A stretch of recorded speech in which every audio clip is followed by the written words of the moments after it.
le quatrième roi mage. Melchior, Gaspard et Balthazar n'étaient pas les seuls mages à avoir aperçu la lueur de l'étoile Tsemèche, ni les seuls à avoir compris ce que son apparition signifiait, dans la nuit de ce jour qu'on n'allait pas tarder à appeler Noël. En prévision de cet événement, chacun d'eux avait préparé ce qu'il avait de plus précieux et en avait chargé sa monture de façon à être prêt à partir dès que l'étoile sacrée aurait donné le signal.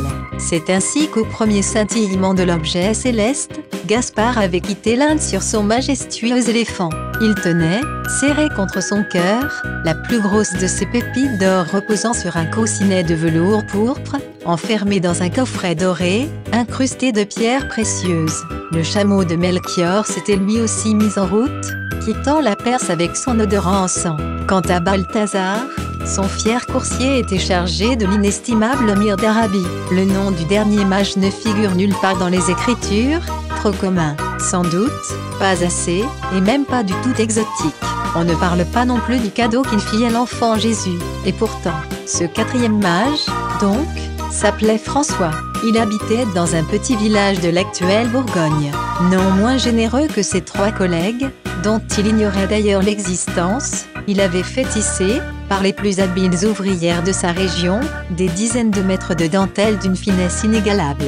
Et voici qu'au moment de préparer, comme les autres, son équipage, il avait été saisi d'un doute. Si les Écritures disaient vrai, il allait vers un petit enfant reposant dans une étable au fond d'une simple mangeoire. À quoi, dans ce cas, lui servirait cette étoffe délicate, certes magnifique, mais peu propre à réchauffer son petit corps tout froid? Il réfléchit longtemps puis, abandonnant avec beaucoup de regret son cadeau somptueux, il rassembla tout un assortiment d'objets et de denrées mieux appropriés à la situation, des couvertures, des jouets de bois, et même, pensant à Joseph et à Marie, des vêtements chauds, des fromages, des confitures et des chandelles. Cette masse de marchandises étant volumineuse et pesante, le jeune homme renonça également au cheval fringant qu'il avait prévu pour voyager et trouva beaucoup plus pratique le bœuf d'un fermier du voisinage dont il acheta aussi la carriole. Dès que l'astre Tsemèche se fut levé, l'attelage de notre bourguignon se mit pesamment en route. La vie était rude pour tout le monde à cette époque-là, beaucoup plus qu'elle ne l'est aujourd'hui, et le froid de l'hiver n'arrangeait rien. Après avoir couvert une centaine de kilomètres sans s'arrêter, coupant à travers champs ou empruntant des petites routes désertes, Françoise aperçut une chaumière et décida d'y demander l'hospitalité pour se reposer quelques heures et se restaurer. Quelle ne fut pas sa stupéfaction, et sa tristesse, en y découvrant un couple de paysans misérables dont les 7 enfants grelottaient serrés les uns contre les autres sur une paillasse près de la cheminée où brûlait un maigre feu. Dehors il neigeait, il faisait froid, et on s'excusa de ne pas le traiter avec plus d'égard. On avait tué et mangé la dernière chèvre quelques jours plus tôt et il n'y avait plus rien à se mettre sous la dent. Il pouvait en revanche se rapprocher des gosses et partager la chaleur.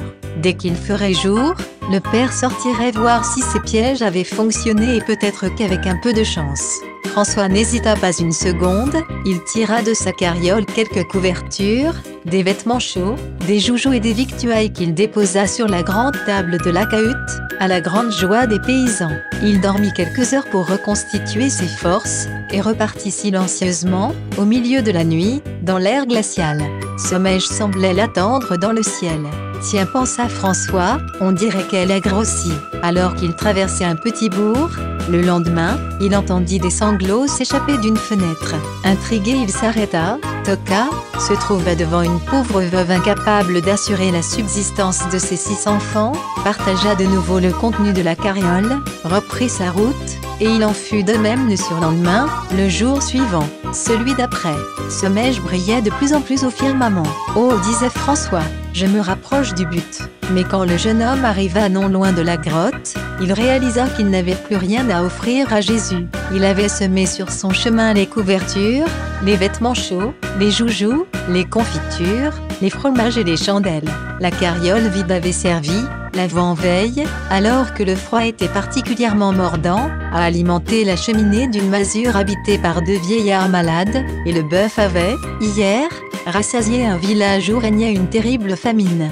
Le jeune homme fut donc confus en apercevant les autres mages descendre de leurs fières montures et tendre leurs riches offrandes vers la crèche où reposait Jésus. Il hésita longtemps. Devait-il repartir pour sa province sans même rendre hommage à l'enfant?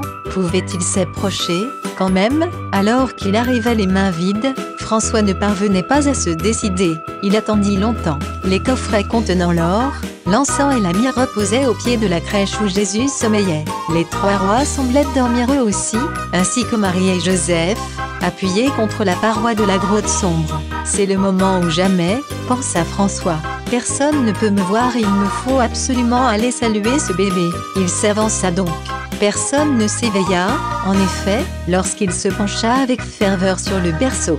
Personne, sauf Jésus qui lui dédia un merveilleux sourire et tendit une menotte qu'il prit dans sa large main vide. Après ce long voyage et les rencontres qui l'ont marqué, François ressent alors, en prenant la petite main de l'enfant, une douce chaleur et une grande paix l'envahir. Il ne regrette pas d'avoir distribué tous ses présents au cours de son voyage. Il est convaincu que c'est la meilleure part qu'il pouvait offrir.